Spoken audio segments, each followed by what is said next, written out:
एक बहुत ही सुंदर और विशाल जंगल था। यहाँ का राजा एक पराक्रमी सिंह था, जिसके शासन में सभी जीव सुरक्षित महसूस करते थे।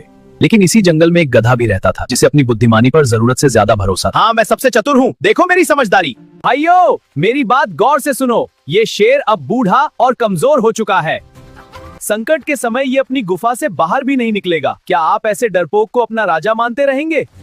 मुझे देखो, मैं साहसी हूँ, मुझे अपना राजा चुनो। देखो, मैं सबसे अच्छा हूँ। हाँ, सबसे बड़ा मूर्ख। चलो इसे अकेला छोड़ दो। अरे कहाँ जा रहे हो? ओ शेर, अगर दम है तो बाहर निकल, आज फैसला हो ही जाए। ठीक है गधे, मैं तैयार हूँ। हाँ, आ जाओ। तू तो मुझसे लड़ने से भी डरता है, कायर कहीं का। बकरी और खरगोश जैसे कुछ निरीह जीव जो गधे के प्रति कृतज्ञ थे, क्योंकि गधा उन्हें हरी घास के मैदानों का पता बताता था, वे उसकी बातों में आकर हाँ में हाँ मिलाने लगे। देखा आपने, शेर की बोलती बंद हो गई। मेरे खौफ से वह अपनी गुफा से बाहर निकलने की हिम्मत नहीं कर पाया। वह तो थर थर कांप रहा था। महाराज, मुझे समझ नहीं आया, वह नीच गधा आपको इतनी देर तक गालियां देता रहा, आपकी शान में गुस्ताखी करता रहा। आप चाहते तो एक प्रहार में उसे समाप्त कर सकते थे, फिर भी आप मौन क्यों रहे?